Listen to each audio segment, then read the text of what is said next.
The Nuristan Highlands do not welcome the living.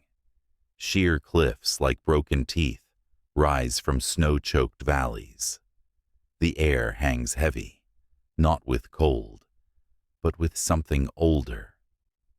Something waiting. At its heart lies a cave, a wound in the mountain, blacker than the night around it. Locals say no bird flies above it, no echo returns from its depths. Time itself frays inside. In 1982, 9 Soviet operatives entered that cave. Days later, one returned. His eyes were wrong, his voice staggered. No bodies were recovered. No report was filed. Only one question remained, whispered by those who knew. If you see yourself walking out of that cave, who stays behind? I wasn't supposed to lead this one. 2 days before deployment, Major Yegorov caught frostbite on a Recon op north of Jalalabad.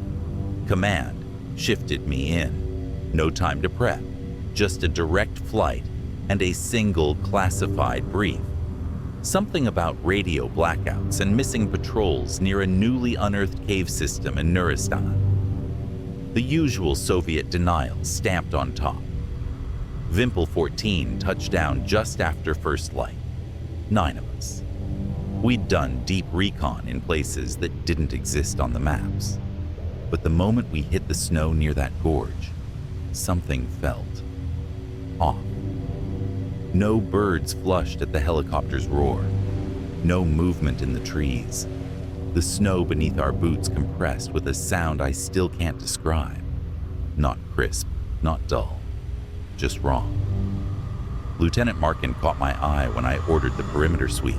He'd felt it too. I checked my watch. The second hand ticked back once, just once, then kept moving forward. I didn't tell the others. We advanced on foot to the target coordinates. The gorge narrowed ahead, wind funneling strange echoes through the stone. On the far side, a dark wound opened in the mountain face, the cave entrance. I could see the marks of a recent avalanche, half cleared by some poor engineering crew.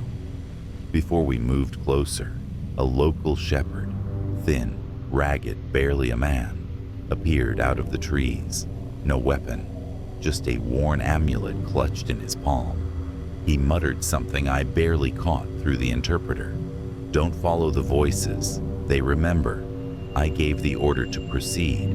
Orders were orders. Inside the cave mouth, I clicked my comms open. Vimpel 14 moving in. 0 hour. Static answered back, and under it, a faint, wrong version of my own voice. 0 hour. I stalked cold. The first 10 meters in, I kept one hand on the cold stone wall. The cave had been widened by human tools, marks of drills and chisels, but the deeper we went, the more those signs faded. The stone grew smoother, like it had been worn by something older than water. Behind me, the squad filed in tight formation, no chatter, boots on damp rock. The air shifted the further we moved, thick, humid, but colder than it should have been. I called a halt near a bend and ordered Private Yuri Kalenko to check the frequency band. His fingers worked fast over the receiver, expression tight. "Sir," he whispered, "we're picking up signal bleed." "What kind?" "Russian, our own call signs, but not our voices." He played a burst through the speaker. "Vimpel, advance, advance. You're already inside." The voice was mine, clipped, distorted, but mine. Markin swore under his breath. Sergeant Durov's knuckles whitened on his grip. I switched frequencies, no change. A low, wet undertone pulsed beneath every band. I signaled Yuri to shut it down. "Chalk the wall every 20 meters, I ordered. But the first mark vanished within minutes. Stone smooth, where the chalk had been. Sergeant Resnick scanned the walls with her light. That's when we saw it. Faint shapes, faces in the stone. No carvings, no tool marks, just trapped expressions. Eyes half-formed beneath the surface, mouths open mid-scream. Resnick's voice stayed low. Mineral deposits, has to be. I wanted to believe her, but as I passed one face, its lips seemed to move, half a word, soundless. I turned fast, rifle raised. Nothing. Behind me, Yuri whispered, "Captain." The face looked like my brother. I checked the camera's film port out of instinct. 12 frames exposed. We were only 9. By the third hour underground, we lost light from the entrance. Resnick confirmed we were 1.7 kilometers in. Narrow passages widened without warning. Whole rooms opened where none were charted. Our maps didn't match the terrain. Every landmark we logged shifted when we backtracked.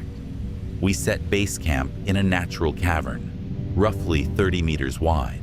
Stalactites hung low like broken teeth. I ordered 3 fire pits dug and deployed the low-heat chemical burners. Durov took first watch. Yuri unpacked the signal relays, still trying to clean the channel noise. Flint and Resnick scanned the walls for airflow. That's when we found the glyphs. They looked burned into the stone, not painted, not etched.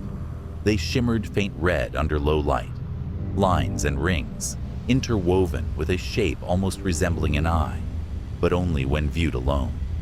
When 2 of us looked together, it went dead. Blank stone. Resnick photographed it. The film returned black. We marked it with chalk, then moved on. 20 minutes later, it had reappeared in the next chamber. Same pattern, same shimmer. Yuri was the first to speak. It followed us. "No," Resnick said. "We followed it." I checked our trail rope. 100 meters should have spooled.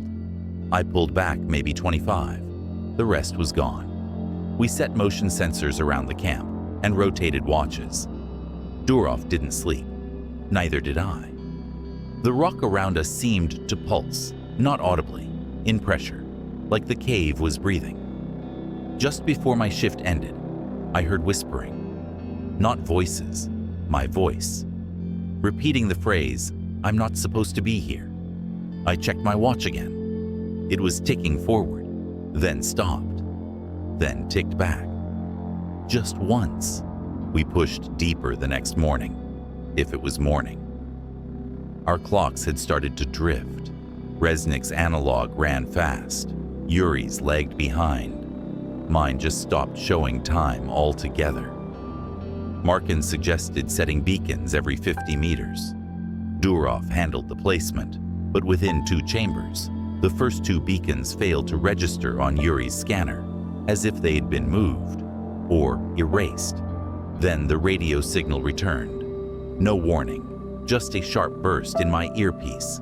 Static, layered with a voice. Mine again. "Advance, single file, one way out." The words distorted as if underwater. "Who's transmitting?" I demanded. "Sir." Yuri's hands shook as he adjusted the dial. No source. No response band. We stopped to run a hardline check. That's when Flint noticed the camera.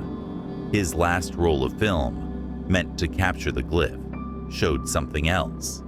12 figures, single file, moving through the tunnel. Gear matched ours. But in the photo, we were in different order. More than that, 3 faces were unfamiliar. Markin snapped. "Who loaded this film?" "No one," Yuri said. "It was sealed." I counted again. 9 of us stood there. The film showed 12. Durov pulled me aside, voice low. "Captain, this is the kind of shit they close files for." "I know." I ordered a halt. Rest cycle, weapons ready. During the break, I caught Resnick watching the wall, eyes wide. Her recorder was running, picking up faint Morse code. "Advance." one way out. The same phrase. Repeating. She turned to me, voice thin. It's our signal. But we never sent it. We tried moving faster. No one said it. But the walls were closing in, not physically, in our heads. Conversations started repeating. Orders were forgotten. Every footstep felt like it echoed wrong. A beat too late or too soon. In the next chamber, we found boot prints ahead of us. Not fresh. Dry. Half filled with dust. Same pattern, same make as ours. I called for a full check. Each man accounted for. No one had moved ahead. Yet the trail was clear. Single file, matching our formation. The last print, facing us. Durov muttered, "We're chasing ourselves." We swept the chamber. No other exits. Just an ancient ladder sunk halfway into a wall. The upper half broken. I ran my hand along it. Warm. Yuri called me over next, pale, sweating. He'd been trying to lay new chalk marks. They were already there. Fresh circles, drawn in spirals along the walls, and on the floor beside his pack. Same sigil as the glyph. Yuri backed away. "I didn't do this." His palm was bleeding. We checked his hand. The sigil was carved into his flesh, deep, deliberate, but the skin was fresh, no sign of trauma or swelling. Yuri stared at it wide-eyed. I don't remember." Markin raised his weapon, then lowered it fast. His eyes weren't on Yuri. "They're watching," he whispered. I followed his gaze. Across the chamber, a figure stood just beyond our lights, not moving, not armed. It wore Soviet Recon gear, helmet down, saluting. As my light hit it, it vanished. I didn't speak. I just ordered us forward. We should have turned back, but by then, even the way out was gone. Rope trails severed, beacons dead. The map meant nothing. Paths curved where they shouldn't, doubled back without reason. We entered a long, low corridor, bare stone, no glyphs, no markings. That's when I heard it. "Advance, one way out." Not on the comms this time, in the air itself. No echo, just words, spoken at my shoulder. I spun, no one behind me. The squad pressed on. Durov took point, Yuri behind him. I watched Yuri closely. He looked dazed, lips moving in silent repetition. Markin caught my arm. "He's not right." I knew, but I needed Yuri for the signal gear.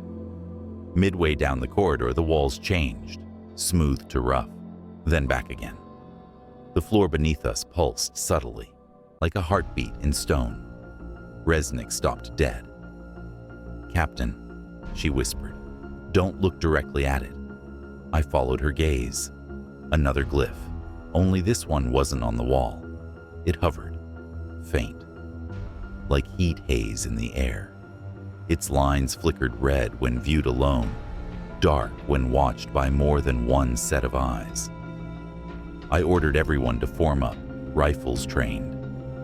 That's when we noticed Yuri had stepped away, eyes locked on the glyph. His voice rose, flat, toneless. "Already home. Already inside." Resnick moved to pull him back. The moment her hand touched his shoulder, the glyph vanished. So did Yuri. A burst of static ripped through the comms. We found his gear 2 meters away. Pack, rifle, boots aligned neatly on the floor. His dog tags burned hot when I picked them up. I didn't speak. I couldn't. We lost Yuri. Just like that. The corridor seemed to breathe after, air thickening, lights dimming. The squad bunched tighter. No one spoke. Even Durov, always first to curse, kept silent. I logged Yuri's disappearance on tape, voice steady out of habit. But when I played it back, there was no mention, just a gap. 14 seconds of dead air. We advanced. The next chamber felt wrong before we entered. Stale, damp. Time warped at the threshold. Resnick's recorder glitched, counter spinning backward. Inside, more prints, but they weren't ours. Barefoot, widespread toes, deep impressions as if something heavy had passed through. Durov clicked his safety off. "We need to turn back." "There is no back," Resnick said. "Not anymore." That's when we saw the next figure, middle of the chamber, facing us. It looked like Markin, gear perfect, same rifle, same webbing, even the scuffed left boot. But its face, half a second off, expressions lagging, smile without cause, then nothing. The real Markin raised his weapon, shaking. I held him back. "Don't engage." The double blinked out, gone like smoke. Resnick spoke low. "It's not killing us. It's folding us." Meaning, it's layering versions of us, running echoes, testing which survives. Her words chilled me more than the mimic. We found another glyph, burned onto the stone floor. This one active even with the group watching. Its light pulsed in sync with our heartbeats. I ordered a sweep. As we circled, Durov froze. He stared past me, eyes hollow. "I hear her," he whispered. "Who?" He didn't answer, just walked forward, straight into a crack in the stone, barely wide enough for a man. Markin lunged after, both gone in an instant. Their dog tags clattered onto the stone behind them, hot again. Resnick looked at me, pale. "Captain, it's learning." We were 4 now. Myself, Resnick, Flint, and Corporal Antonov. The walls narrowed again, pressing close. I could feel the heat of the stone through my gloves, though the air remained cold.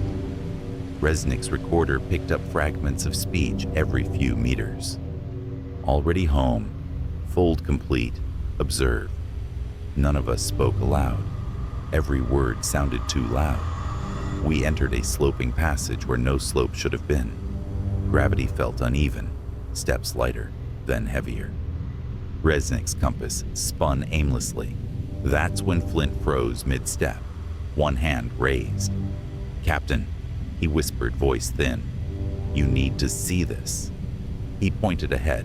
Another figure stood at the bend, not moving. It was me, identical down to the smallest detail. Rifle grip, gear position, slight tear on my sleeve. The figure stood at parade rest, perfect posture. But as I watched, its breathing lagged, inhaled too long, no exhale. Flint cursed under his breath. "Is that a watcher?" he asked. "No," Resnick said. "It's an echo of him." She didn't look away. "It's waiting for a gap." "What gap?" She swallowed. "Isolation. Alone. You fold faster." The echo Viktor tilted its head. Its lips parted. I raised my weapon. "Do not respond. Do not move." The double blinked out. But in that instant, the world shifted. Time stuttered. One moment Flint stood at my side. The next, I was alone in the passage. I spun. Empty. Comms buzzed. "Captain, where are you?" Resnick's voice, distorted. I tried to reply. The mic clicked dead.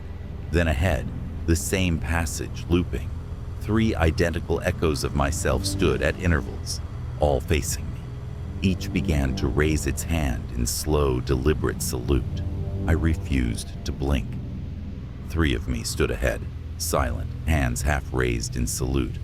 The air around them seemed denser, the tunnel's walls slick with condensation that hadn't been there before. I backed a step. Resnick, Flint, Antonov, respond. Static answered, but beneath it, faint echoes of my own words replied. Respond. Captain Viktor, fold complete. I forced my breath slow, rifle steady. The first double completed its salute, then stepped backward into the stone itself. The second followed. The third remained, head tilted at an unnatural angle. I fired once, not to hit, to break the moment. Stones splintered. The figure blinked out. Footsteps echoed behind me. I spun fast. Resnick stumbled into view, pale and breathless. Her recorder dangled from her pack. They split us, she gasped. I saw 4 tunnels at once. Chose one. Don't know if it was real.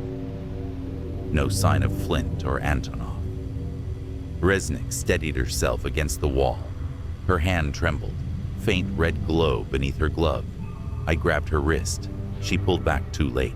Her palm bore the sigil, fresh and bleeding. You carved that?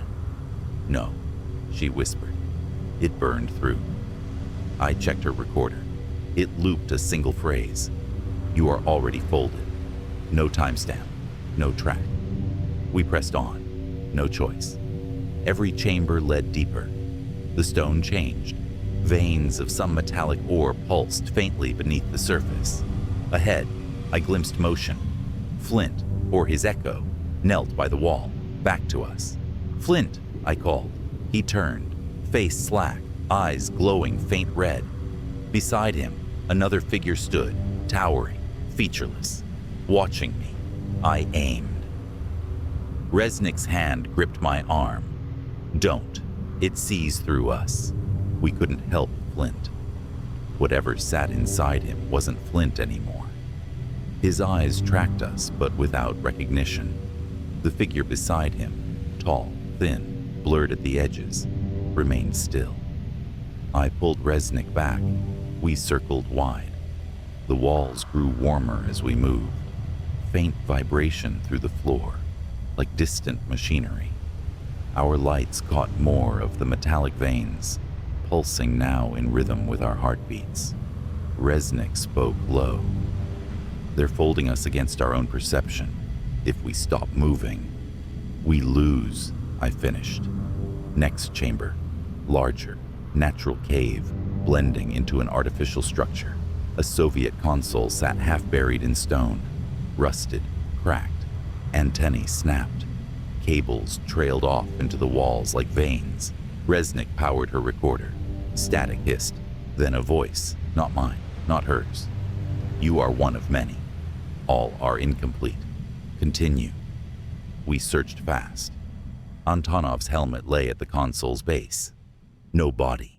His dog tags lay beside it, scalding to the touch. Resnick's hand trembled. I forced her to drink water, ration pack moldy, then unspoiled again. The glyph on her palm pulsed faint red when exposed. She met my eyes. I think they already folded me. No, I said. You're here. You're with me. But even as I said it, something flickered behind her. A second Resnick stood at the console, mirrored exactly. She didn't see it. I drew my sidearm. The second figure saluted, then vanished. Resnick blinked hard. Captain, did I just keep moving? We exited fast. Another corridor awaited, this one shifting, the floor rising and falling subtly. Space wrong again. Resnick caught her breath. Time's folding now. If we stop. She froze mid-sentence. From the darkness ahead, a voice, my own, whispered, Victor, you've already left. We couldn't help Flint. Whatever sat inside him wasn't Flint anymore. His eyes tracked us, but without recognition. The figure beside him, tall, thin, blurred at the edges, remained still. I pulled Resnick back. We circled wide. The walls grew warmer as we moved. Faint vibration through the floor, like distant machinery. Our lights caught more of the metallic veins, pulsing now in rhythm with our heartbeats. Resnick spoke low. They're folding us against our own perception. If we stop moving, we lose, I finished. Next chamber, larger, natural cave, blending into an artificial structure. A Soviet console sat half buried in stone, rusted, cracked. Antennae snapped. Cables trailed off into the walls like veins. Resnick powered her recorder. Static hissed. Then a voice, not mine, not hers. You are one of many. All are incomplete. Continue. We searched fast. Antonov's helmet lay at the console's base. No body. His dog tags lay beside it, scalding to the touch. Resnick's hand trembled. I forced her to drink water, ration pack moldy, then unspoiled again. The glyph on her palm pulsed faint red when exposed. She met my eyes. I think they already folded me. No, I said. You're here. You're with me. But even as I said it, something flickered behind her. A second Resnick stood at the console, mirrored exactly. She didn't see it. I drew my sidearm. The second figure saluted, then vanished. Resnick blinked hard. Captain, did I just... Keep moving. We exited fast. Another corridor awaited, this one shifting, the floor rising and falling subtly. Space wrong again. Resnick caught her breath. Time's folding now. If we stop... She froze mid-sentence. From the darkness ahead, a voice, my own, whispered, "Victor, you've already left." That's when Resnick stopped cold. "Victor, listen." I killed my light. Total blackness. Then, footsteps slow, measured, behind us. But no breathing, no gear sounds. Resnick's voice low. "It's walking where we walked, copying." I raised my weapon. "Move, now." We sprinted, deeper than we wanted, until a wide chamber opened ahead. The floor dipped into a basin. In its center, another figure. It was me, again, but older, beard gray, eyes sunk, and it was recording a message, speaking in perfect Russian. "This is Captain Viktor Sokolov. Vimpel 14 status. Compromised. Echoes folding. No extraction. If this reaches base..." Then the figure looked up, straight at me. Resnick gasped. "It's not a recording." The older me smiled faintly. "You're almost here." I raised my weapon. The older me didn't move, just watched, calm, as if it had seen this before, knew this would happen. Resnick whispered, "Don't engage. If you shoot, you finish the fold." My pulse hammered. I lowered the rifle an inch. The figure tilted its head, spoke softly. "You're carrying it already." I glanced at Resnick, her face pale. She pointed. My palm, the glyph, faint red, pulsing now in perfect sync with the chamber's hum. I clenched my fist hard. "This isn't real." The older me smiled. "Number, it's all real. You've simply arrived here later than yourself." I forced myself to break line of sight, looked away, motioned Resnick to follow. We backed out of the chamber. That's when we heard the others. Footsteps from every tunnel, quiet, slow, and voices, perfect copies of ours, calling from the dark. "Resnick, this way. Victor, over here." The echoes grew louder. Resnick grabbed my arm. "They're pressing us." No exit behind us. Only the center chamber remained. Resnick's eyes locked with mine. "If they fold me, don't let it hold." "No one's folding," I snapped, but my voice cracked. We ran. The basin chamber's center had changed. The console was gone. The stone beneath was split, veins of metal glowing beneath it. And standing above the breach, a watcher, not a mimic, not a double. Tall, shrouded, a featureless head where a face should be. Arms slightly too long, posture unnatural. It didn't move. It just waited. I raised my weapon. Resnick whispered, "This is the point. It always ends here." I held my rifle steady, every instinct screaming to fire, but I didn't. The watcher stood motionless over the breach. No breath, no sound, no heat. Resnick clutched my sleeve. Her recorder buzzed static. Words laced beneath. "Already home. Observe. Replace." Around the chamber, echoes of our squad emerged. Not quite men anymore. Slowed movements, hollow eyes. Durov, Markin, Yuri. Each saluted in unison, silent. Resnick's voice broke. "They're folded, permanently." "Not us," I whispered. I grabbed her arm, forced us back toward the far side, but the passage was gone, sealed by seamless stone, no way out. The watcher tilted its head, I blinked. It was closer. Resnick's glyph flared bright. Her breath pitched. "Viktor, I think I'm slipping." I gripped her shoulders. "Look at me. Stay with me." But her pupils were wrong. Depthless. A voice. Her voice spoke from the chamber walls. "You're already home." I backed away, but Resnick smiled faintly. "Captain, it's not me anymore." Then she stepped forward, toward the Watcher. Her recorder hit the ground, still running. Heat radiated off it. I lunged to pull her back. Too late. She vanished mid-step. No sound, no trace. Only her dog tags remained, burned, smooth, unreadable. The Watcher turned, faceless, yet I felt its gaze pierce me. I heard my own voice from the void. "You know this ending. It always ends here." The Watcher raised one long arm. I ran. No plan, no map, just raw instinct. And as I fled through twisting dark, the passage bent unnaturally. My own footsteps echoed ahead of me, as if I were chasing myself. I ran blind. Every corner bent wrong, passages widening, shrinking, stone pulsing faint red beneath the surface. My own voice kept echoing ahead. "Viktor." Almost there. I ignored it, forced my boots forward, breath burning in my chest. Then, cold air. A passage sloped upward, narrow but real. I forced through, scraping shoulders, lungs heaving. Ahead, a fracture of daylight. Snow glare pierced through the stone like a blade. I stumbled toward it, but just before the breach, another figure blocked the path. It was me again. No gear, no weapon, just me, older, worn. Dog tags smooth, eyes dead. It raised its hand in slow salute. I didn't stop.